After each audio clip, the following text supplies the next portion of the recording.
Hello दोस्तों, कैसे हो आप सभी। आई होप आप सभी अच्छे होंगे। तो दोस्तों, आप सभी को पता है कि आरआरबी एनटीपीसी की आंसर की वो आ चुकी है। ठीक है, मेरे कितने क्वेश्चन सही हुए हैं, कितने गलत हुए हैं, ठीक है, वो सारा इसी वीडियो में बात करने वाले हैं।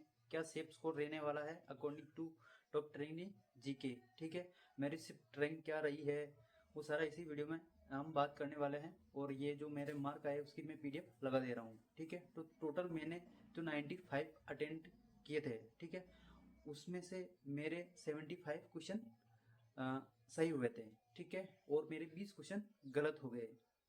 तो कट पिट के मेरे जो रो मार्क आया है वो आया है 68.40 नंबर। ठीक है, तो ये देख लीजिए आप, मेरी पीडीएफ मैं इसमें लगा दे रहा हूँ। ठीक है, और आपके कितने नंबर आए वो आप जरूर कमेंट करिएगा, है ना, हमको भी पता चले कि भाई आपके कितने नंबर आ रहे हैं। ठीक है, हम एक दूसरे से एनालाइज करते रहेंगे। ठीक है, तो दोस्तों मेरे शिफ्ट में जो क्वेश्चन थे वो थोड़े से कुछ क्वेश्चन हार्ड थे, है ना, और कुछ क्वेश्चन इजी भी थे।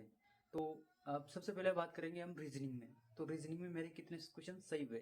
तो रीजनिंग में मेरे टोटल 30 में से 30 क्वेश्चन सही हुए हैं। ठीक है, पूरे 30 में से 30, क्योंकि मुझे पूरा विश्वास था, क्योंकि मैंने पूरे अटेम्प्ट किए थे रीजनिंग में, कोई भी मुझे डाउट नहीं लगा था। इस वजह से मेरे पूरे में से पूरे आ चुके हैं।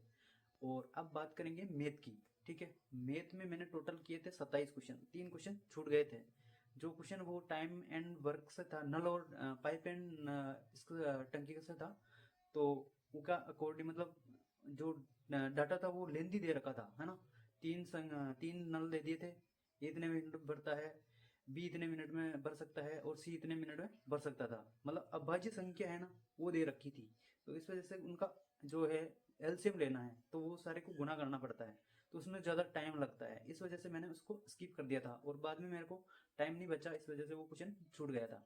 और एक क्वेश्चन आया था दोस्तों, जो सिंपल इंटरेस्ट से आया था।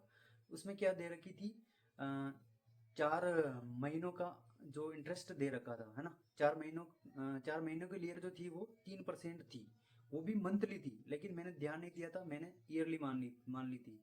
और 1200 रुपये का जो सिंपल इंटरेस्ट निकालना था, तो मैंने 12 से भाग दे दिया था, क्योंकि मुझे वो मंथली की जगह ईयरली लगा था, है ना, मैंने सही ध्यान से पढ़ा नहीं था। तो इससे पता चला कि क्वेश्चनों को ध्यान से भी पढ़ना चाहिए, क्योंकि सिली मिस्टेक हो जाती है। तो एक नंबर उससे कट गया, वरना उसका आंसर तो 144 आता है ना। ठीक है, और मैंने 12 लगा दिया, क्योंकि 12 का भाग दे दिया था मैंने। तो वो नहीं देना चाहिए था, क्वेश्चन को भी थोड़ा सा ध्यान से पढ़ना है। ये मिस्टेक मुझे अभी पता चला कि एग्जाम देने के बाद, कि मेरे को लगा वो सही हो जाएगा, लेकिन पता बाद भी चलता है आंसर के आने के बाद। ठीक है, तो मेरे मैथ्स में टोटल 23 क्वेश्चन सही हुए थे, 4 क्वेश्चन मेरे गलत हो गए। कट पिट के मेरे 21 नंबर इसमें आए हैं। ठीक है, 21 पॉइंट कुछ आए नंबर मैथ में आए हैं।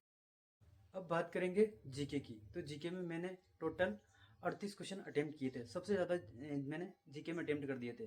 ठीक है, जीके में बहुत ज़्यादा रिस्क ली, इस वजह से मेरे ज़्यादा गलत हो गए, क्योंकि जीके में 16 क्वेश्चन गलत हो गए थे। ठीक है, और मेरे जो 22 क्वेश्चन सही हुए थे। तो कट पिट के मेरे 16 पॉइंट कुछ नंबर आए हैं। टोटल मेरे 68.40 नंबर आए हैं। ठीक है, तो ये पीडीएफ देख लीजिएगा, मैं लगा दे रहा हूँ।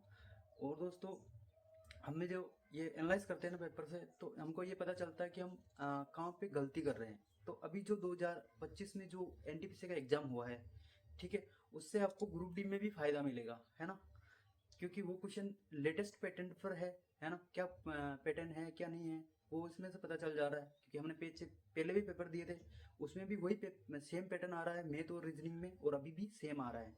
तो मैंने अभी जो रीजनिंग में 30 में से 30 अटेम्प्ट किए, वो भी सही किए, है ना। तो reasoning same to same paper आ रहा है, तो ग्रुप डी में भी सेम आएगा, है ना। ये ग्रुप डी के लिए भी बहुत ज़्यादा हेल्पफुल और आपको लिए महत्वपूर्ण साबित होगा। आप ये पेपर को एनालाइज कर लीजिए, जो 2025 में अभी एनटीपीसी का हुआ ना, उसकी आप रीजनिंग और मैथ्स को देख लीजिए। सारे पेपर नहीं देखना है, कुछ पेपर देख लीजिए आप, 10 सेट आप देख लीजिए, तो आपको डेफिनेट। तो दोस्तों, मेरे टोटल नंबर 68.40 नंबर आए हैं टोटल 100 में से। ठीक है, कट पिट के, क्योंकि आज ज़्यादा गलत होने की वजह से मेरे कम नंबर आए हैं। अगर मेरी जीके बढ़िया होती, मतलब अच्छे से पढ़ लेता जीके को, तो मेरा स्कोर बहुत अच्छा होता। ठीक है, लेकिन क्या करें, क्योंकि मेरे पास समय नहीं था। जब एनटीपीसी की डेट आई थी, है ना, तो उस टाइम में साइको का रिजल्ट भी आया था। ठीक है, साइको के लिए मतलब जो क्वालिफाई हुए हैं बंदे उनका रिजल्ट भी आने वाला था। वो आया था 2 तारीख को आया था, ठीक है। तो जब मैंने चेक किया था तो मेरा लिस्ट में नाम था। आई एम शॉक्ड हो चुका था उस टाइम। तो फिर हमारे पास बचा था सिर्फ 15 दिन, उसमें साइको की तैयारी करनी थी, है ना। तो फिर मैंने जीके को छोड़ दिया था, फिर साइको की तैयारी में लग गया। इस वजह से मैं जीके की तैयारी नहीं कर पाया और बाद में मेरे मतलब 4 तारीख को मेरा एनटीपीसी का एग्ज़ाम था। तो क्या पढ़े, मतलब 15 दिन तो इसमें हो गए और 10 से 1 दिन ऐसे ही निकल गए भाई कि साइको का रिजल्ट आएगा आएगा। इस वजह से डिस्टर्ब हो गया पूरा। तो जीके को बिल्कुल भी कवर नहीं कर पाया। सिर्फ मैथ और रीजनिंग की जो प्रैक्टिस थी वही काम आई, ठीक है। उससे ज़्यादा मैंने पढ़ाई नहीं करी थी, इस वजह से मेरा ये पेपर बिगड़ चुका है। फिर भी अभी देखते हैं क्योंकि CBT 2 भी होने वाला है इसका, तो उसमें नॉर्मलाइजेशन भी होगा, है ना। तो नॉर्मलाइजेशन का क्या पता, मेरे शिफ्ट में तो भी कम नंबर बढ़ रहे हैं। आपकी शिफ्ट में अगर यदि पेपर इजी है तो नहीं बढ़ेंगे, यदि हार्ड है तो बढ़ेंगे, है ना। मेरी शिफ्ट में रैंक रही थी, वो रही थी अब 533 नंबर रही थी। ओवरऑल जो 3000 बंदे लगाए थे उसमें से, है ना, शिफ्ट की रैंक है। और टोटल में बात करें तो उसमें से मेरी रैंक रही थी 1300। जो 1 लाख बंदे का डाटा है, जो टॉप ट्रेंडिंग जीके वाला वो है ना, उसमें रैंक गुरु जी वाला डाटा, उसकी बात कर रहा हूँ, ठीक है। उसमें मेरी रैंक रही थी 1300 समथिंग। 1 लाख या 2 लाख, 1 लाख या 1.5 लाख के समथिंग बच्चे थे जिन्होंने रैंक गुरु जी पे चेक किया था डाटा, ठीक है। उसके अकॉर्डिंग ये रैंक है। और सेफ स्कोर की बात करें दोस्तों, तो सेफ स्कोर जिनके मतलब 70 के आसपास है, 70-75 है, तो वो सेफ है अभी बिना नॉर्मलाइजेशन के बढ़ेंगे आपके नंबर। तो अभी कट ऑफ का हम मतलब अनुमान नहीं लगा सकते हैं, ठीक है। तो आपका यदि एनटीपीसी ग्रेजुएशन लेवल का भी है पेपर तो उसकी तैयारी करिए। फिलहाल आप ग्रुप डी पे फोकस कर लीजिए, है ना। ग्रुप डी के लिए अब हमारे पास सिर्फ अब 2 महीने शेष बचे हैं, ठीक है। तो आप उसमें लग जाइए और मॉक टेस्ट लगाइए। डेली का एक मॉक टेस्ट दो और उसका एनालाइज करो। और जो गलतियां कर रहे हैं ना दोस्तों, उनको आप एक नोटबुक में लिख लो। जैसे मैंने मैथ में अभी यहाँ पे 3 गलतियां मैंने करी थी, तो वो मैं क्वेश्चन लिख लूँगा और उन्हीं की प्रैक्टिस करूँगा। तो वो जो क्वेश्चन अब आएंगे ना, तो उसमें मैं गलती नहीं करूँगा, ठीक है। क्वेश्चन ईजी थे लेकिन पढ़ने की वजह से भी मिस्टेक हो जाता है। तो आपको क्वेश्चन को अच्छे से पढ़ना है पहले, इतना भी ज़्यादा से नहीं पढ़ना कि समय उसमें ही खराब कर दें, ठीक है। और आपको उन क्वेश्चनों को पहले करना है जो आपसे जल्दी सॉल्व हो जाए, टाइम खराब ना करें, ठीक है। जैसे मैंने अभी वो क्वेश्चन बताया था, है ना, आप देख लीजिए, मैं PDF लगा दूंगा। वो वाला क्वेश्चन मेरे गलत हुआ, ठीक है। तो आप भी अभी मॉक टेस्ट लगाओ और उसका एनालाइज करो। जहाँ पे दिक्कत आ रही है उनकी आप प्रैक्टिस करो, ठीक है। यही है। और मॉक टेस्ट लगाने का सही तरीका और एग्ज़ाम भी देने का सही तरीका। एग्ज़ाम दो तो आराम फ्री माइंड होके दो, ठीक है।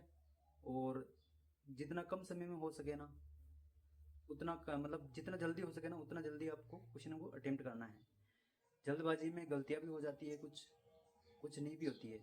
हमारे लिए लास्ट में टाइम बच जाता है यदि हम जल्दी सोल्व कर लेते हैं, ठीक है। जय हिंद, जय भारत। चैनल को सब्सक्राइब कर लीजिए। और आपके कितने नंबर आ रहे हैं वो भी आप कमेंट जरूर कर दीजिए, ठीक है। और आपकी क्या राय है एनटीपीसी के कट ऑफ के बारे में और ग्रुप डी के बारे में, जरूर बताइए। जय हिंद, जय भारत।